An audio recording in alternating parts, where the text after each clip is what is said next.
sudah menyempatkan hadir pada siang hari ini di acara konferensi pers yang kita buat di CV kita. Jadi pertama-tama di sini penting kemudian kami dari Walhi Bali itu mengkonfirmasi balik terkait dengan statement-statement yang dikeluarkan oleh Bapak Gubernur Wayan Koster terkait dengan jumlah luasan yang sempat sebelumnya Walhi Bali buka ke publik gitu. Jadi kemarin beberapa media seperti Kumparan.com, lalu Kompas, ada menitimi.com dan juga Bali Times itu dia menaikkan statement Gubernur Bali, yang dari statement Gubernur Bali itu pada intinya itu mempertanyakan jumlah luasan, yang dimana dia mengatakan bahwasanya sebenarnya itu luasannya 1100-an bukan 1300-an seperti yang dibilang Walhi Bali.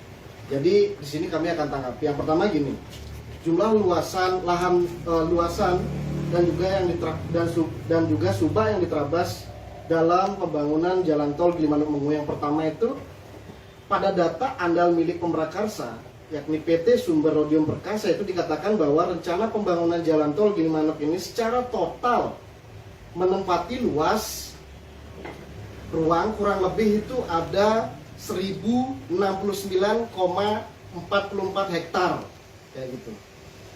Kondisi existing peruntukan lahan yang terkena jalan tol Gilimanuk ini itu meliputi pertama area kebun rakyat itu seluas 488,13 hektar, lalu sawah irigasi yakni 188,31, ada kawasan hutan lindung Bali Barat 75,14 hektar, kebun milik Pemprov Bali 49,6 hektar, Taman Nasional Bali Barat itu ada 20,36 hektar, jalan existing ada 13,9 hektar, lalu sungai 22,7 hektar, serta pemukiman atau rumah tinggal 20 hektar, yang dimana ketika ditotal semua itu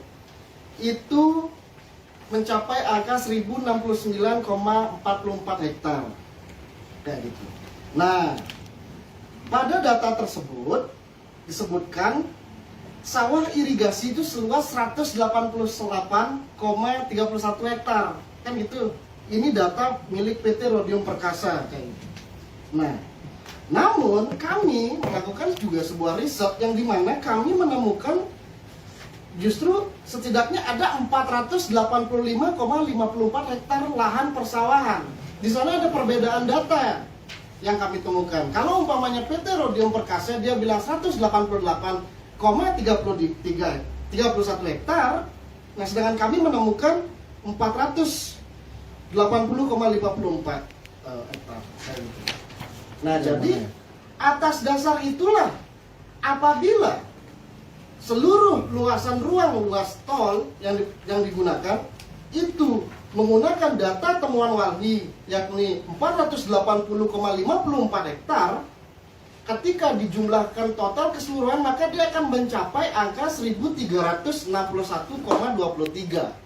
Nah, atas dasar itulah kami Walhi Bali mengatakan bahwasanya luas ruang yang akan digunakan atau terkena oleh trase jalan tol itu sebanyak 1.300-an hektar kayak gitu kawan-kawan.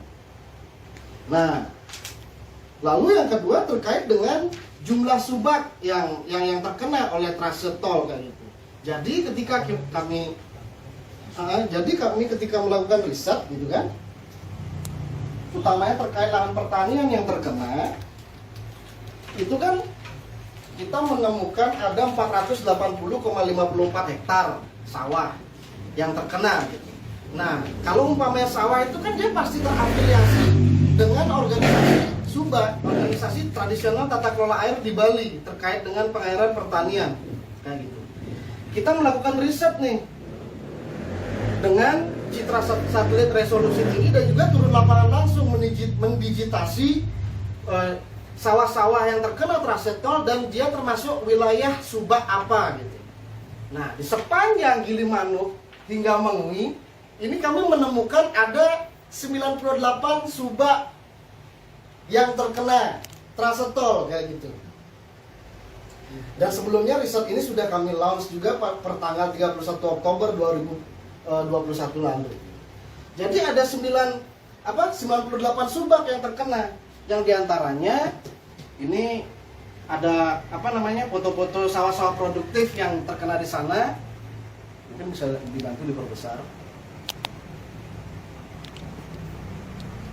Subak Berawan Tangi. Ini misal, ini subak Berawan Tangi. Dia ada di T Ada nomor 93. Lalu paling ujung ada Manuk Sari Gilir depannya. Ya. Ada di T98. Gitu. Lalu di bawahnya di T97 ini apa, Pan? Pecatusari. Subak Pecatusari gitu. Jadi ini dia trasetol. Dan inilah subak-subak yang diterabas oleh jalan tol Gili Manuk Mengui kayak gitu. Dan ketika ditotal semuanya sampai di Mengui itu ada jumlahnya 98 subak kayak gitu. Lalu lanjut lagi.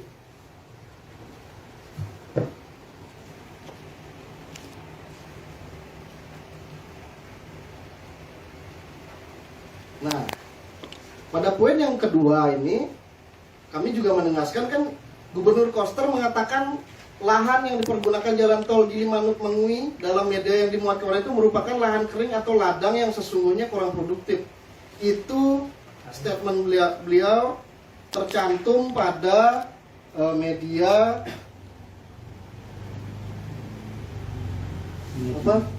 menitini.com. Koster sebut tugas wali untuk tugasnya untuk membangun kesejahteraan rakyat Bali.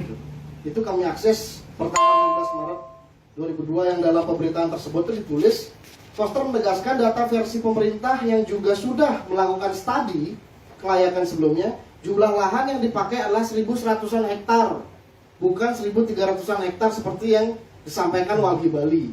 Dari 1.100 hektar tersebut semuanya adalah lahan kering atau ladang yang sesungguhnya kurang produktif, bukan lahan sawah seperti yang disampaikan oleh Walhi.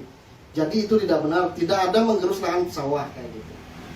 Nah, di sini kembali lagi saya klarifikasi, data PT Rhodium Sumber Perkasa saja membenarkan jika ada sawah irigasi seluas 188,31 hektar itu bakal terkena kayak gitu. Nah di sini kami justru mempertanyakan kata-kata Pak Gubernur Koster yang mengatakan nggak ada lahan persawahan yang kena gitu. Itu baru apabila kita merujuk datanya PT Rhodium Sumber Perkasa. Namun apabila merujuk data yang ditemukan Wali, kita bahkan menemukan 480,54 seperti yang saya katakan tadi, seperti yang saya presentasikan tadi, jumlah subaknya seperti itu. Jadi kalau umpamanya di mana letak kebenaran Gubernur Koster yang mengatakan jika area lahan tersebut dikatakan kering atau ladang yang kurang produktif? Nah, selanjutnya ini ada peta terkait dengan peta daya dukung, daya tampung lingkungan hidup jasa pengadaan pangan Provinsi Bali.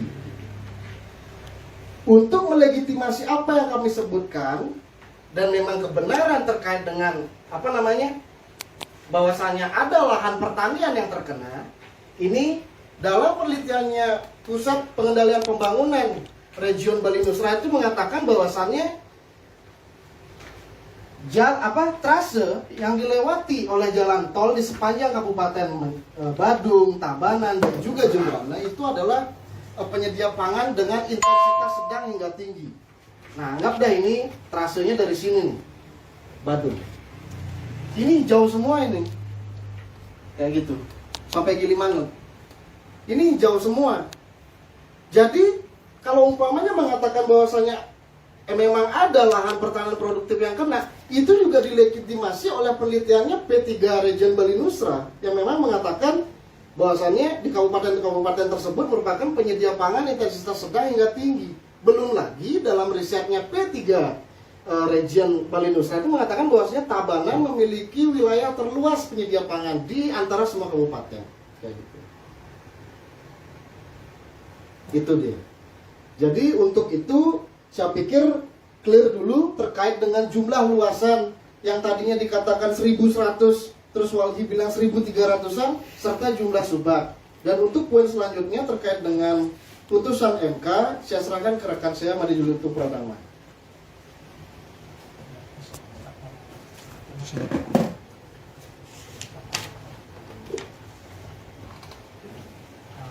Terima kasih Saudara Adi Krisna Dinata.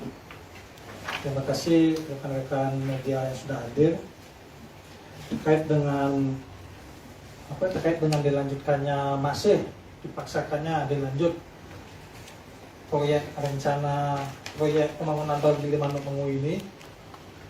Kami dari Walhi Bali menilai bahwa tindakan tersebut adalah tindakan yang melanggar putusan Mahkamah Konstitusi nomor 91 tahun 2020 yang telah dibacakan pada 25 November 2021. Dalam putusannya sudah jelas pada amar nomor 7 memutus bahwa menangguhkan segala tindakan garing kebijakan dan bersifat strategis dan berdampak luas. Jika kita bawa ke proyek tol Gilimanuk Mengu ini, pertama, proyek tol Gilimanuk Mengu ini diakomodir dalam proyek strategis nasional, artinya unsur strategisnya telah terpenuhi. Yang kedua, berdampak luas. Proyek ini menggunakan AMDAL untuk menilai kelayakannya, di mana dalam Undang-Undang Lingkungan Hidup itu proyek yang memiliki dampak penting dan luas itu diuji dengan menggunakan AMDAL, sehingga kriteria strategis dan berdampak luas jika kita kaitkan dengan proyek tol Gilimanuk Mengu ini terpenuhi. Seharusnya jika Gubernur Bali taat hukum, patuh dengan hukum, Gubernur Bali seharusnya tidak melanjutkan proyek pembangunan jalan tol Gilimanuk Mengu ini sampai perubahan terhadap Undang-Undang Cipta Kerja ini dilakukan, sampai perubahan yang disebut dalam putusan Mahkamah Konstitusi itu telah diubah oleh para pembuat peraturan perundang-undangan. Kalau dari saya sekian, saya kembalikan lagi kepada rekan saya Madi Krisna Dinata.